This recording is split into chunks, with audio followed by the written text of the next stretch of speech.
Salut tout le monde, j'espère que vous allez tous et toutes très bien malgré la chaleur et la canicule, en tout cas pour moi je fais avec. Aujourd'hui je me retrouve dans une vidéo un peu spéciale puisque je me retrouve pour le book haul du mois de juin.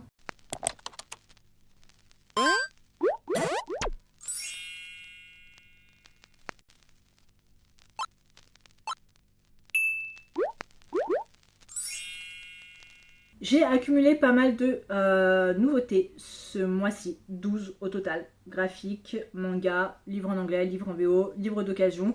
J'ai reçu des cadeaux pour mon anniversaire, voilà, et je me suis dit, bon bah, c'est le moment parfait, on arrive fin juin. Quoi de mieux que de vous présenter un peu tous les romans que j'ai reçus et que j'ai eu, que j'ai acheté, que j'ai précommandé avant la pile à lire du mois de juillet. Voilà, je suis très contente parce qu'il y a quand même pas mal de suites de sagas que je vais pouvoir continuer. Il y a aussi pas mal de nouveaux tomes, enfin premier tome de saga que je vais pouvoir commencer, voilà.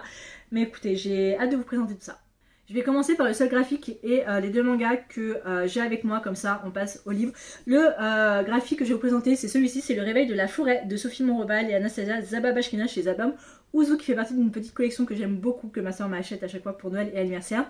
Pour mon anniversaire de l'année dernière, j'ai eu l'écharpe porte-bonheur qui se passait en automne. Pour Noël, j'ai eu la lettre du Père Noël, donc qui se passe en hiver. Et celui-ci que j'ai eu pour l'anniversaire, donc Le Réveil de la Forêt, se passe donc au printemps. Voilà, où on suit les aventures de Mori et Souris. Voilà, à travers leurs petites aventures, à travers les saisons. J'aime toujours autant les dessins. Je l'ai lu ce mois-ci. Voilà, donc celui-ci c'est fait, mais je vous le présente quand même. Et je me suis rendu compte que j'aime beaucoup les graphiques jeunesse et graphiques pour enfants. Et parce qu'en général, il y a de très très beaux messages derrière et les dessins sont très très doux aussi, sont pas forcément agressifs. Et je pense que j'aimerais beaucoup continuer et m'en acheter d'autres à l'occasion parce qu'il y en a que je trouve super jolis. Il y en a qui sont un peu plus longs que celui-ci qui fait que 42 pages. Mais j'aimerais beaucoup continuer à l'occasion. Donc si vous connaissez des romans graphiques jeunesse qui peuvent être intéressants, dites-le moi en commentaire. Voilà, mais je l'ai lu, j'ai beaucoup aimé, j'ai hâte de vous en parler dans un bilan lecture. Et les deux mangas que j'ai eu à. Enfin, oui, que j'ai eu pour mon anniversaire ce mois-ci. Le premier, c'est le tome 3 de Bloom de Saka Mikami chez édition Nobi Nobi, qui est un peu une sorte de lecture Roméo et Juliette, que j'aime beaucoup. J'ai lu les deux premiers tomes que j'avais bien aimé. Voilà, et j'ai lu le tome 3 aussi. Ce mois-ci, les dessins sont très très beaux et je regarde en parallèle le manga, enfin l'animé, qui est sur Netflix, c'est-à-dire que quand j'ai lu un tome, en général, je m'arrête à l'épisode où s'arrête à peu près le tome que j'ai lu, comme ça m'évite de me faire spoiler. Il y a 9, la saga est en cours, il y a 9 tomes au total pour le moment, autant en France qu'au Japon. Après je me dis, je vais laisser la chance jusqu'au tome 5, si je vois que l'histoire n'avance pas autant que ça, peut-être que je lirai plus les scans et je me débarrasserai du manga, mais à voir vraiment, pour le moment j'aime beaucoup, donc voilà. Et le deuxième manga que j'ai eu pour mon anniversaire, c'est Après la pluie de Jun Mayuzuki chez Édition Kana dans la collection Big, où on suit une romance entre Akira Tachibana qui a 18 ans et qui travaille dans un restaurant familial et qui est géré par Masami Kondo, 45 ans, et en gros elle va commencer à être attirée par son patron. Voilà. Et en gros, on dit, alors qu'Akira s'apprête à peine à sortir de l'adolescence, Kondo, lui, est déjà à la moitié de sa vie, une histoire d'amour à suivre de très près.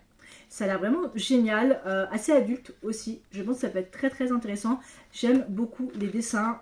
J'ai appris que la mangaka derrière ça, c'est la même qui a fait Kowloon Generic Romance, que j'avais aussi bien aimé. J'ai lu les deux premiers tomes que j'avais bien aimé. C'est vrai que j'ai jamais continué, j'ai pas vu l'animé non plus, mais celui-ci m'intrigue assez. Il n'y a pas beaucoup de tomes. Ça a l'air très court, donc j'ai très très hâte de le lire.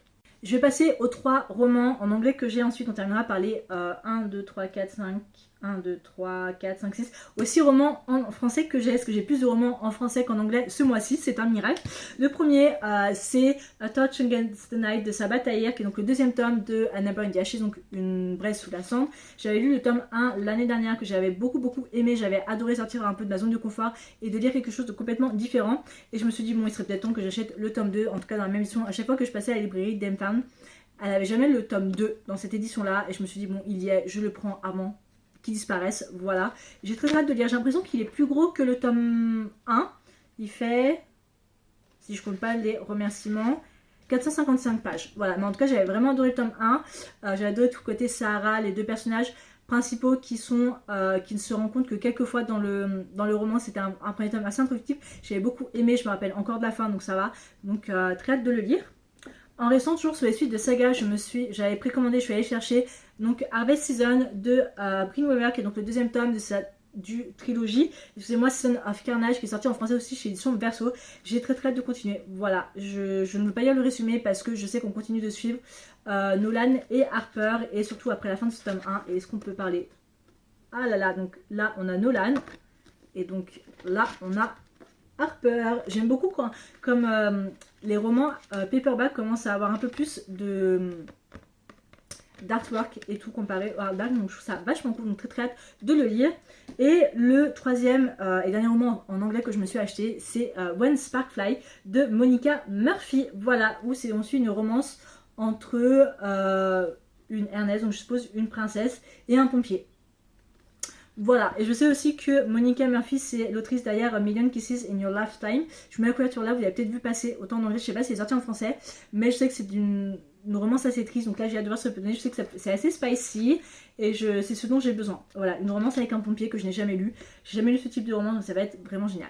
Je passe maintenant aux romans en français, et je vais commencer par les deux qui sont neufs, les autres ça viennent de Momox. Le premier, c'est L'Assassin Royal de Robin Hobb chez édition J'ai lu. Je l'ai eu de la part de mon père pour mon anniversaire. L'une des raisons pour laquelle je vais dire Assassin Royal, c'est parce que je vois cette saga traîner depuis extrêmement longtemps.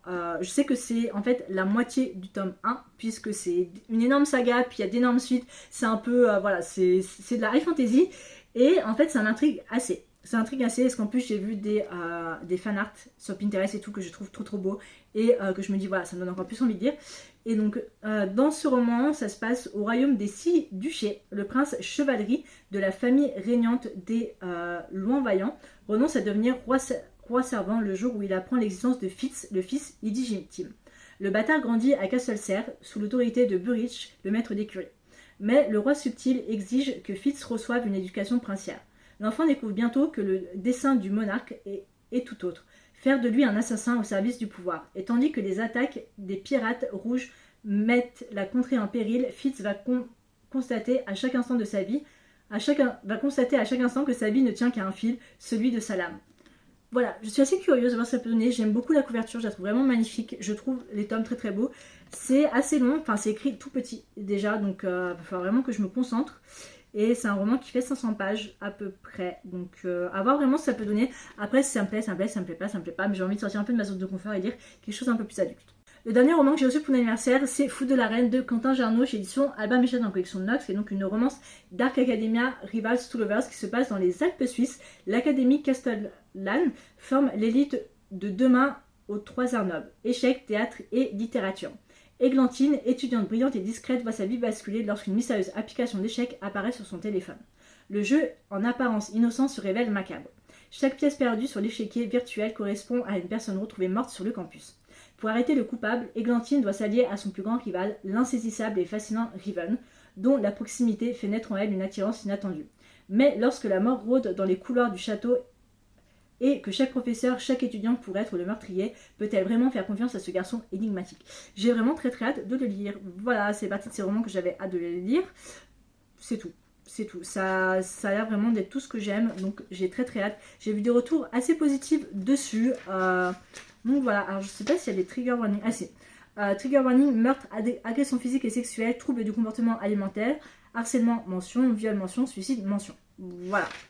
C'est tout ce que j'ai à dire. Il y a même une petite playlist, donc j'ai très hâte de le lire. J'ai tenté ce mois-ci le site Momox et je me suis acheté 4 livres pour 40 €, ce qui coûtait ma foi plutôt rentable.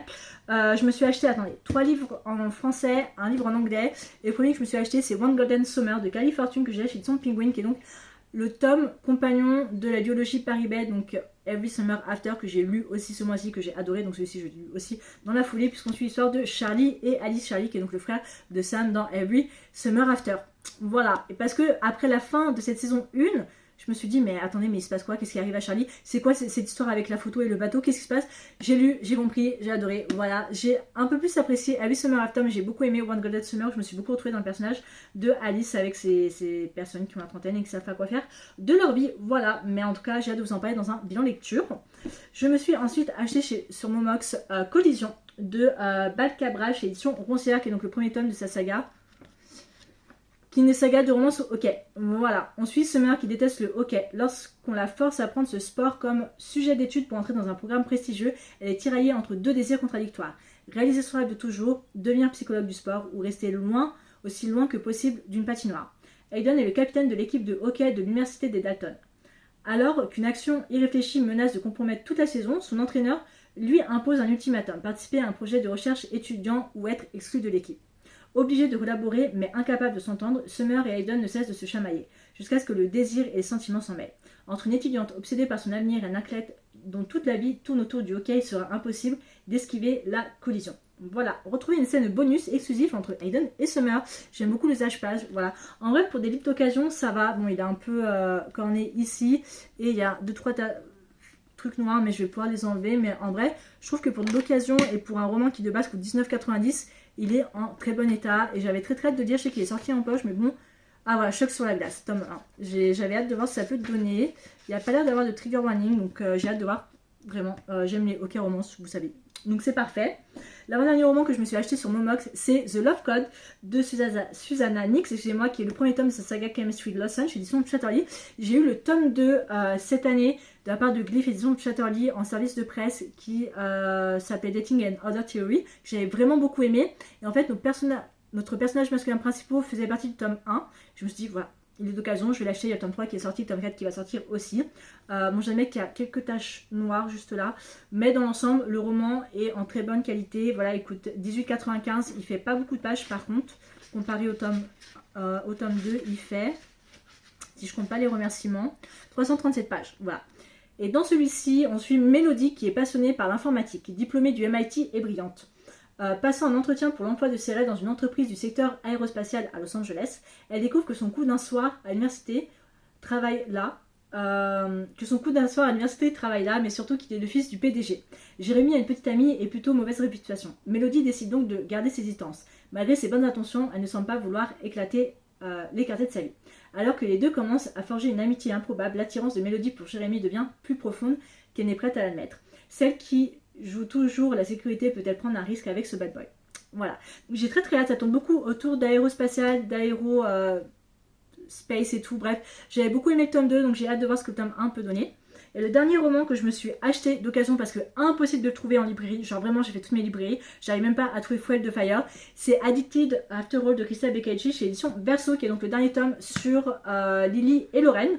Voilà, qui est une belle bricasse de 700-800 pages. 700 pages il me semble. Voilà, 692 pages. Mais c'est une belle bricasse. Voilà, mais impossible, quand je vous dis vraiment impossible, j'ai fait toutes les librairies de Lyon, impossible de mettre la main dessus. Celui-là est Fuel de Fire, impossible. Et je suis très en retard, parce que je suis en retard. D'où je suis en retard sur ces sagas, je ne suis jamais en retard. Voilà, donc j'ai très hâte de le lire, en tout cas en juillet-août. Voilà, mon but c'est que je termine la saga cette année, parce que Fuel de Fire est déjà sorti, Long Way Down sort ce mois-ci, ou est déjà sorti, et Some Kind of Perfect sort en août. Donc le but c'est que je termine cette saga avant décembre, si possible. Est-ce qu'elle va le faire? Je pense que oui. Donc voilà, c'était tout pour mon book haul du mois de juin. Beaucoup de livres en français, ce qui est plutôt pas mal. Sortir un peu de ma zone de confort. J'espère en tout cas que la vidéo vous a plu. Quels sont vous les romans que vous avez achetés en juin? Est-ce qu'il y a des romans que vous avez déjà précommandés en juillet? Moi je sais que j'ai précommandé 2 romans en anglais en juillet et qu'il y a pas mal de sorties qui me font plutôt envie. Dans tous les cas, je sais qu'il me reste des cadeaux à recevoir, mais ce ne sera pas avant juillet. Donc au pire je mettrai ça dans un book haul de juillet. Et je vous retrouve écouter la prochaine fois pour faire une vidéo qui sera sûrement ma pile à lire pour le mois de juillet. Bye bye.